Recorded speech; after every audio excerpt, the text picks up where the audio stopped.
Hello mga kamami, ayan, tunghayan natin ang pag-akyat namin sa farm nila Uncle Dongdong Desiderio Bourbon. Ayan, syempre dyan kami nakasakay sa pick-up sa likod para makita namin ang lahat ng magagandang tanawin at malanghap namin ang sariwang hangin. Ayan, papunta na kami dyan sa kanilang farm.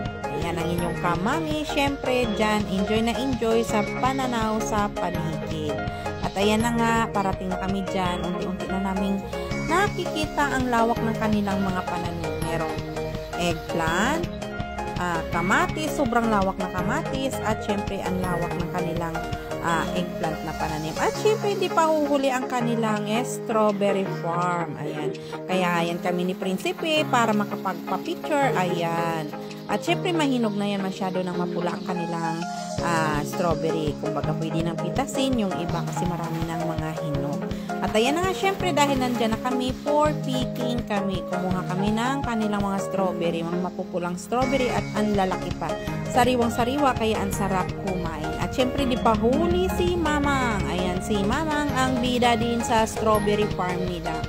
Ayan, medyo mapula na nga yan at pwede nang pitasin. Syempre namitas kami dyan dahil nga madami na nga pwedeng pipitasin.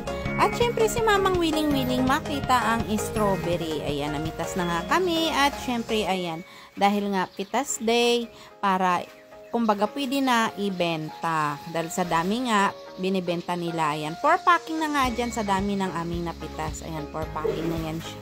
At ang iba pa. At syempre, di pa huhuli ang kanilang mulberry. Kaliit na puno, pero hitik na hitik sa bunga. Napakadaming bunga. Yung medyo nangingitim na nga, super tamis. Masarap na masarap. Ito na nga ang kanilang mga kamatis. Sobrang lawak ng kanilang kamatisan. Sobrang, kumbaga, napakalawak.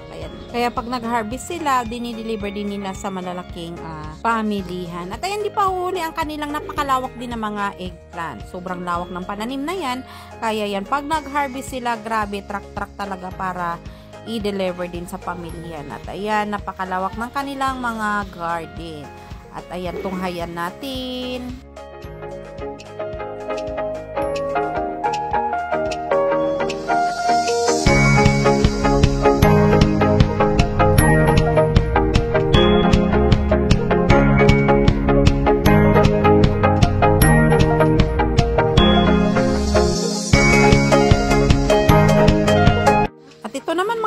Ang kanilang mga livestock, meron silang pabo. Ayan, may mga pabo sila sa paligid ng kanilang bahay at syempre yung kanilang gansa.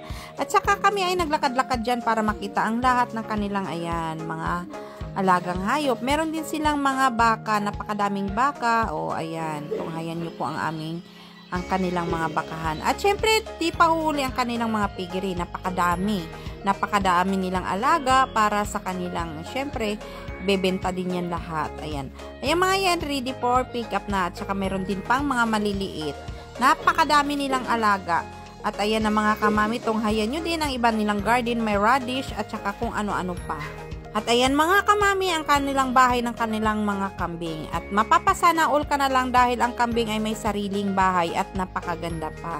Sabi ko nga, buti pa ang kambing may sariling bahay, kami wala. Ayan. At syempre sa aming paglakad-lakad pa sa malawak nilang lupain, nakita namin ang kakaibang manok. Yung kanilang manok ay may balahibo hanggang paa. At syempre, ayan, naglakad-lakad pa kami para matunghayan ang lahat ng magagandang tanawin. At ayan lang mga kamami, hanggang sa muli. Maraming salamat!